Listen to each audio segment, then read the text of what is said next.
not pick it up this time, but they'll pick it up next time. You thought about them in that moment. It's kind of like saying, you've got to go see Unbroken, because I know that your dad was a fighter pilot in World War II. That's the connection, that's the hook, that's how it authentically happens. I'm gonna pick on Max here. Max, you like scary stuff, don't you? I've noticed that about you. This is a really scary story. If you guys have not seen this, by the way, this and Go Dog Go are, and One Fish, Two Fish, are the leading #1 books kids learn to read from. In The Spooky Old Tree, this is an add-on story. And there's 3 little bears. You know, that's the title. Do you know the Bernstein Bears? Yeah, my aunt has a Oh, your aunt has the full collection, so you've got some background knowledge. Well, there's 3 little bears, and look at, they have all these tools, and they're crazy because they start out in the day, but they end up at the night. Do you see how I'm naming the title? I'm introducing the characters, and I'm explaining the setting and the plot, that it's an add-on story. And in the end, you'll have to see what scary thing they run into. Do you want to read it with me? Sure. Okay. Do you see how I am specific? I'm naming the title, naming the character, naming the plot. I'm doing the trailer for them to get them into the movie. Maybe they'll bite, maybe they won't. Often the stubborn ones will pretend they're not interested, and then you'll see them over there 10 minutes later. Another example. Does anybody have a dog? Does anybody wish they had a dog? You wish you had a dog? So does this little boy. This is the first book in a series. The series are our best friends. This is a perfect, Clifford and Henry and Mudge are perfect for 2nd graders. This is the story of a little boy who really wanted a dog because he has no brothers and sisters and nobody to play with. His name's Henry. I think he's like about 2nd grade. And somehow he ends up with a 170-pound dog that would be as tall as my shoulder. Do you know how much 172 pounds is? And the kids will oftentimes say, my grandma weighs 170 pounds. And that can be totally and that's how you connect with them. And then you read, if there's a back cover, read the back cover, read the table of contents. Oh, it's going to be about Henry. It's going to be about Mudge. Very empowering for kids in first, second, and third grade to think they're reading chapter books. These early chapter books, you can say, I think you're almost ready for chapter books. Maybe you could even leave your light on at night and keep reading. And if you like this one, you might also like this series about Mr. Potter and Tabby, because it's about the sweetest old man who lives next to Mrs. Teaberry, and she has a cat, and he has this funny fuzzy cat, and she has a dog, and they go on all these adventures together. Cynthia Ryland wrote them both. Let's read. Would you like to read that? Yeah, sure. Choice. And they've got 2 books. Now, if this was a middle school, a 3rd or 4th grader, does anybody like fantasy books? Martha likes fantasy books. She's a big Harry Potter fan. In this case, I would probably tell her this is a really old book, and I didn't like it when I was growing up. And instantly they're leaning forward. Novelty is your best friend. What? You didn't like it? Said, and now I've read it 12 times, and I still can't wait for the next chapter.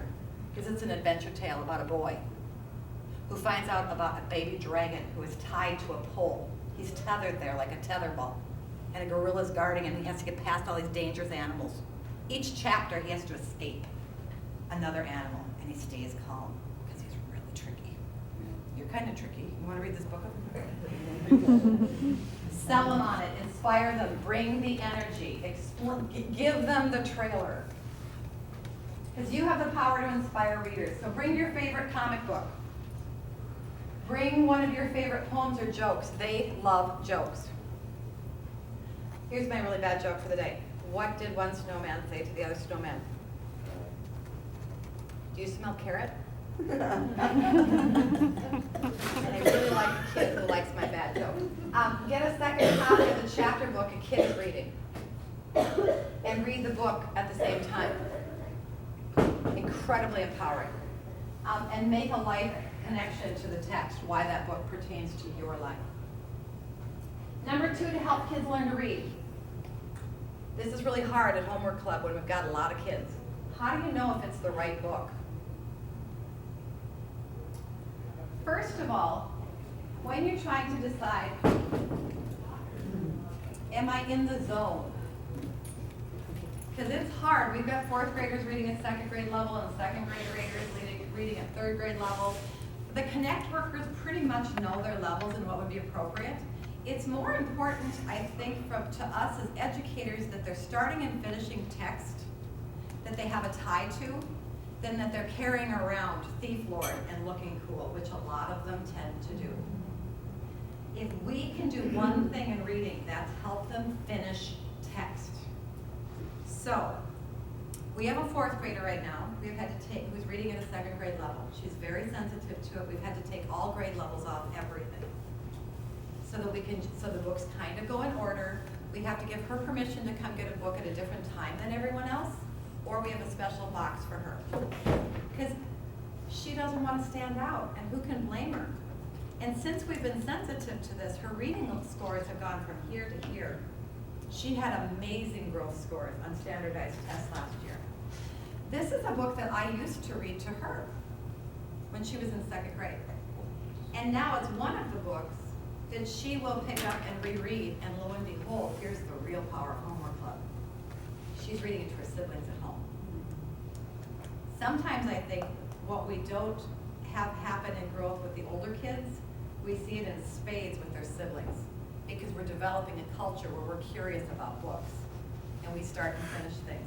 So the way that I would introduce this book to a kid who's in 2nd grade reading at 2nd grade level, or a 4th grader reading at 2nd grade level, is this is a classic. Have you ever seen it before? Raise your hand if you've seen it before. It's a very old book, and it takes place in a foreign country. It's all about a man who is a peddler. That's a salesperson. That's a door-to-door guy begging you to buy stuff. Did you see how I just said peddler? Door-to-door salesman. Or businessman. I speak in synonym triplets all the time. So I'm just covering up and giving them other words to hold on to when the word is hard. I don't hold back from hard words. I just supplement them. He tries to sell all these crazy hats, and look at how he balances them on his head. Can you believe how he can balance those hats on his head? And he goes out into the country, but he can't sell a thing, so he falls asleep, and these monkeys get his hat. And when I used to read this to my son, he loved the part where the monkeys yell at the man, and the man yells at the monkeys to try to get his hat back, and he's going zzz, zzz, zzz, zzz, zzz. That's an onomatopoeia, isn't that funny when they do those sounds? So will you help me when I get to that part? Then I hand it to the kid. The kid goes through and tells me what they think is going to happen in the book by doing a picture walk. Again, you're giving them the whole big picture first. And let them use picture clues, especially if they're an EL learner. So first I do a picture walk, and they look through the pictures, and they tell me what's happening in the story and who's who briefly for a minute or two. Don't belabor the picture walk. And then I have that child read the first 20 words or the first 30 words, depending on the level. And we're looking for 1 error in every 10 words or less. If they're making 1 error in every 10 words, there's enough there that they can hold the meaning, and that we can push them ahead and help them with some cueing strategies I'll show you next. If it's easier than that, fine. Laugh about the book in the end and how funny those monkeys were and how the peddler tricked the monkeys. If it's harder than that, and say they read 20 words in here and they made 5 mistakes, start reading every other page with them. Finish the book and get silly with them about it. Make it normal, give them a way out, and find another book that might be a better fit.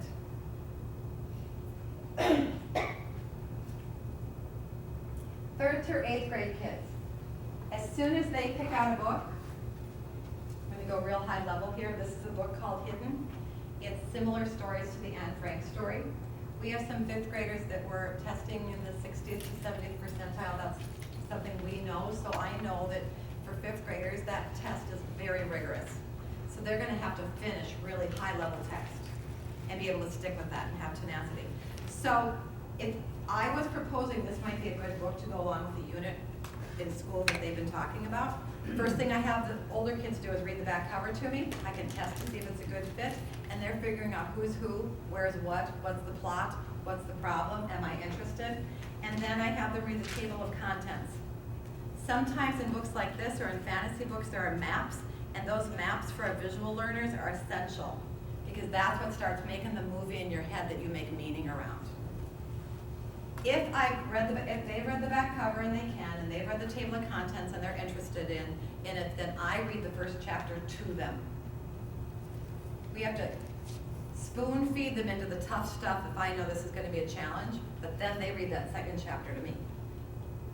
And then I say, so what's the third chapter going to be about? And send it home. So I hope that gives you an idea of how you would modify depending on whether for little kids you're doing a picture walk and planting tough vocabulary and giving them the setting. For older kids, you're getting them to dive in and make meaning for themselves and make a commitment. If they're not really committed, they can back out of the book and keep shopping. We would rather have them shop well and be committed to the book than just be carrying around big, heavy books. How to help decode. There are 3 cueing systems when you learn to read, and depending on the era in which you grew up, educationally, it might have been a very phonetic time. And phonics are very important. You have to know your phonics. It is 1/3 of the equation for reading. It's an important third. Somehow this is off the screen, but that first sentence is, I see a big red dog. Can you sound out big, but big? Yeah. Can you sound out red, red? That is phonetically something you can sound out. Can you sound out dog? You can sound that out. Easier books are set up so that you can sound things out, because that is a cueing system we need to have kids start. But it's not the only cueing system. In the second sentence, I'm sorry part of it got cut off, but it says, I live in an, what's the word? Say it loudly. I hear some of you saying it quietly. How do you know it's orange, Becca? Just syntax of how I think it's gonna like. Syntax. In the sentence, we know adjectives come before nouns. If it was Spanish, I hear the adjective comes after the noun, so you would not be guessing that order of words. What makes sense in the sentence next? That's where oral language fluency, and the more we've been spoken to, makes us faster readers. The third cueing system is meaning. Does it make sense to the story? The lives in the trees in the jungle. What goes in the blank? Could it be pig? Why not?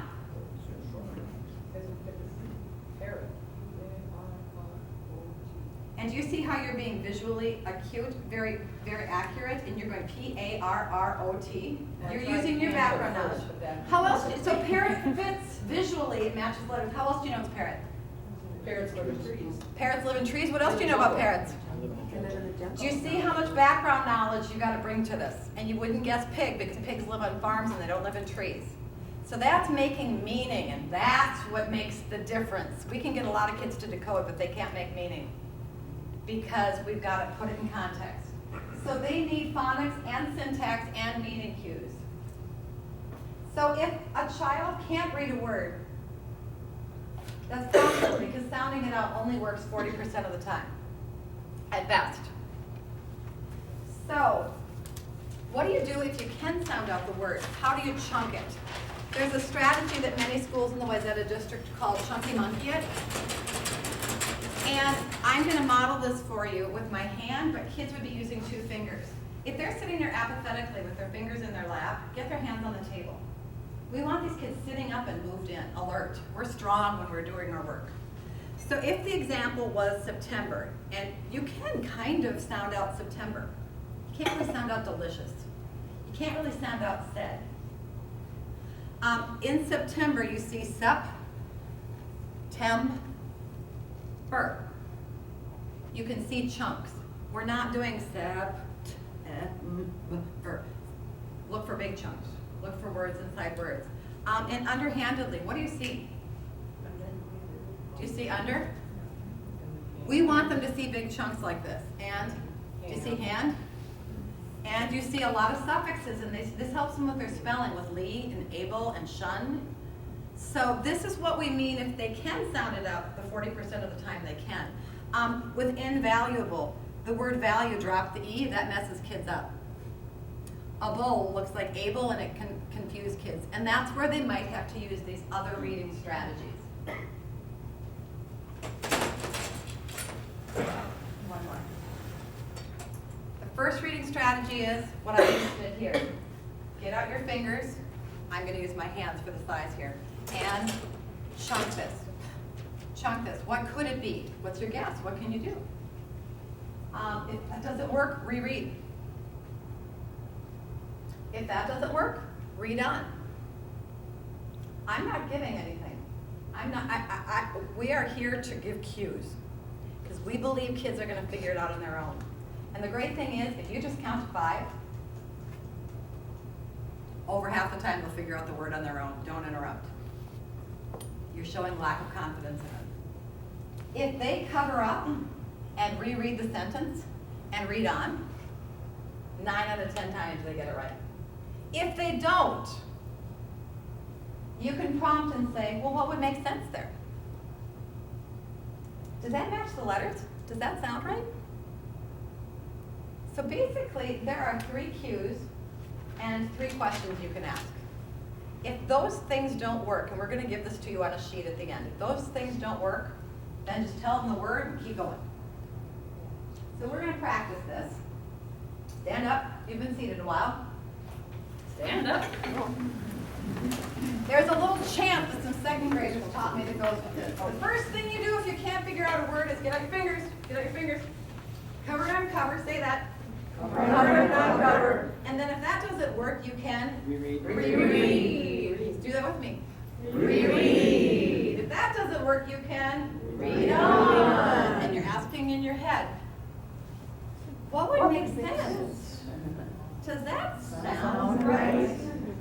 Does that match the letters? Let's try it one more time. The first thing you can say to a kid if you waited 5 seconds, cover and uncover. What words do you see in there, basically? So cover and uncover. Reread. Read on. And what are you asking? What would make sense? Does that sound right? Does that match the letters? One more time without me. What do you say first? After you've waited 5 seconds, you cover and cover. Read on. Read on. What makes sense? Does that sound right? Does that match the letters? And if they still don't have it, say it's tortoise. It's a really big old turtle. Thank you. Sit down. Briefly on math. I know Scott Sykes was here, a teacher this fall that talked about how weird we're teaching math these days. We don't expect you to be brilliant in math. We do expect you to sit there with confidence and ask other questions. If math is really hard for a child, listen first with an open, happy face. Then model confidence and belief. If you don't like math, fake it. We got to get over our math phobia in this country, and the only way that's going to happen is if all of us in this room bow to fake it. We love it. Read the directions out loud to me twice. And I'll circle keywords so you understand what's being asked. I'm not doing anything for that kid until they've read this question twice. And 9 out of 10 times, they don't come back. What did the teacher say? Get them to access their background knowledge. What strategies have helped you in the past? What else have you done? They have a lot of strategies. We talk about strategies all the time in school. So ask them about their strategies, because you're also modeling, I believe in you, we're going to figure this out. If the child still doesn't get it, ask them if there is a Moodle page that might have a video or might show what they did in class. If they are in for sure 4th and 5th grade, they're oftentimes, between some teacher at that grade level, there's a great video on how to do long division the way we're doing long division, or how to do partial products with multiplication. Or sometimes you can look, with the younger grade kids, you can look for a newsletter from the teacher in the kid's backpack, and that will actually show you how to do it.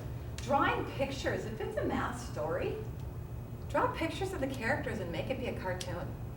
My dad drew everything on napkins, and he figured everything out in life. Use blocks and build with numbers. We have base 10 blocks at most of the sites. So if I was building the number 123, I've got 100, 20, 3 ones. You're teaching place value at the same time. The younger people in the crowd, do these look familiar to you? The base 10 blocks? They can actually be using manipulatives to add and subtract.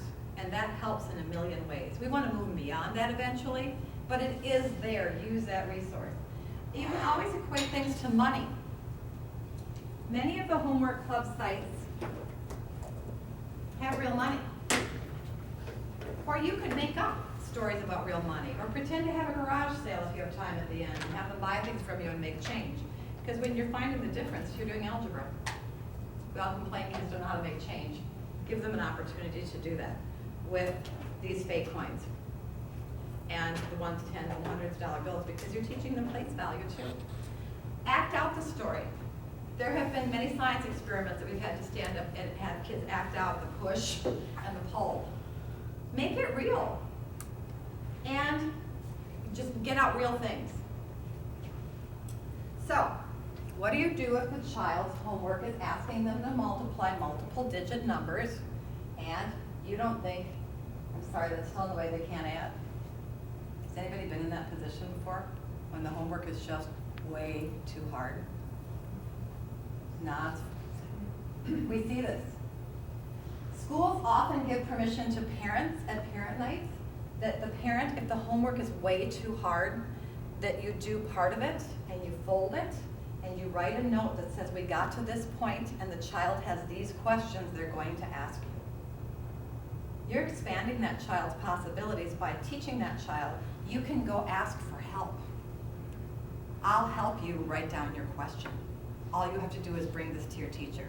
Because it was at a high school, or I'm sure, or in a high school, there isn't a teacher in the world these days that won't meet you there before school. My sons would never have gotten through calculus if they had not gone into school before school. If we can teach these kids to go advocate for yourself, there will be other voices that will help them too. So, and talk to your CONECT worker too, or if one of us, if Beth or myself or Eleanor in Homework Club, talk to us, because sometimes we can email that teacher and find out what can we do to modify this. Are there other extra credit packets we could get that would shore up the skills here? So when you're done with your work, what do? Because we're learning tonight. This is about engagement. We have a window of time to grow these kids to the point that they have all their possibilities and all their doors open for the future. If they choose computers, does anybody run into kids who just want to go grab the computers and play computer games? As soon as they say they want a computer, ask these questions before they get the computer. Will you show me a website you go to at school? It's really hard with all the different schools and different sites to know what schools are using which programs and where you need a password. But the kids know. But get the kid before they get into a racing car game to talk to you. And you're curious. You want to learn about what kids know about technology now. Ask them, will you show me a website you go to at school? Or it seems like you're ready for a challenge. There we go again. Challenging them, showing our belief. Where could we go on the computer that would really move your brain even further ahead? They're going to look at you like you're crazy. One of the things we've been doing that's really easy when we have 10 minutes is going to Google Earth. You know where you can go to Street View? So we've gone to Washington, D.C., and gone from the White House down to the Capitol. We've gone to Taj Mahal in India because somebody was talking about that. We tried to go to the pyramids, but Google cameras haven't been there yet.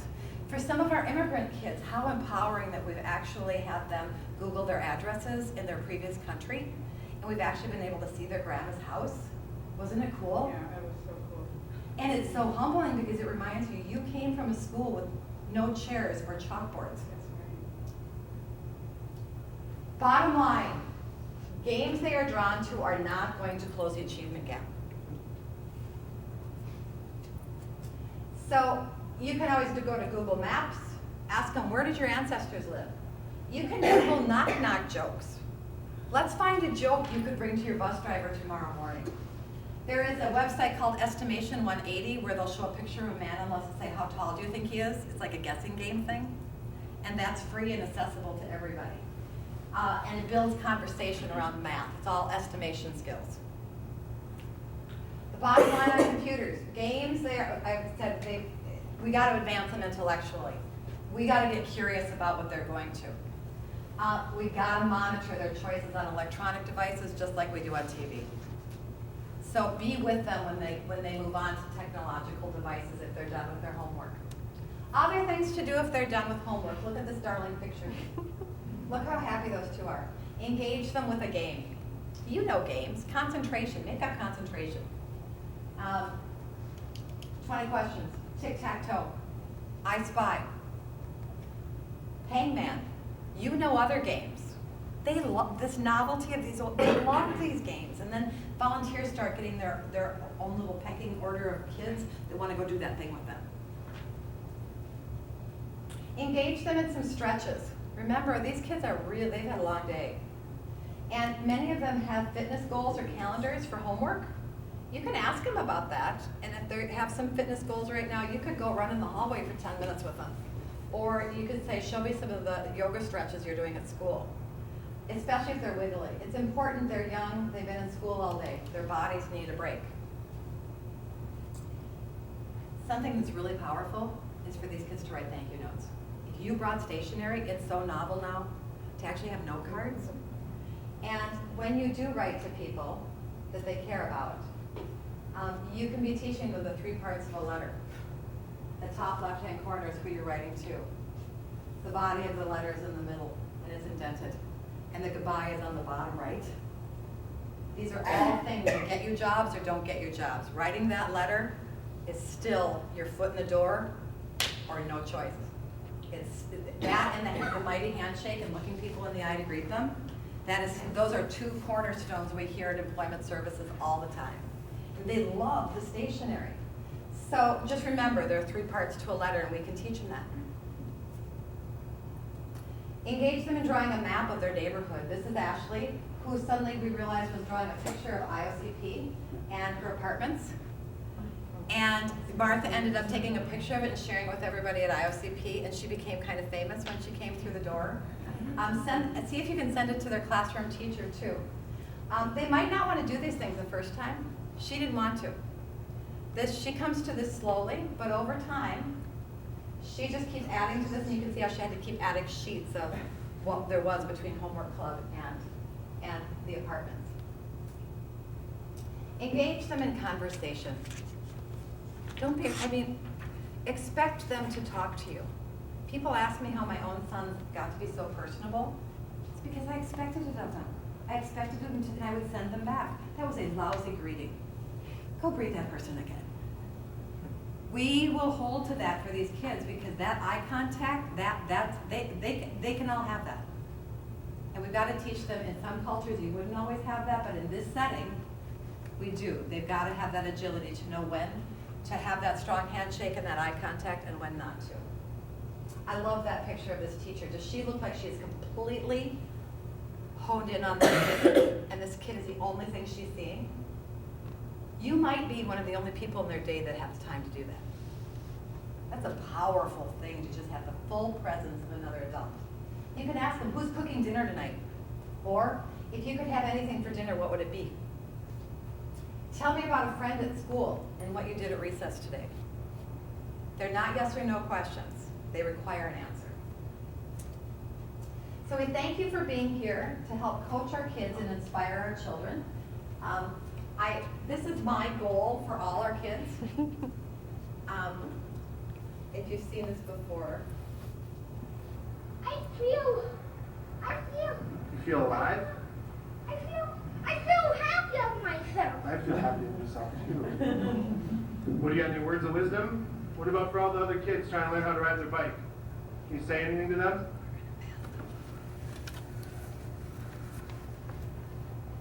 Everybody, I know you can believe in yourself. If you believe in yourself, you will know how to ride a bike. If you don't, you just keep practicing. You will get the hang of it, I know it. If you keep practicing, you will get the hang of it. And then you can get better and better at it as you do it. Give me some thumbs up. Thumbs up, everybody! All right. Rock and roll!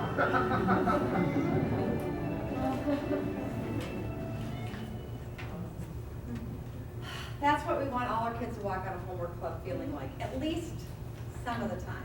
At least some of the time.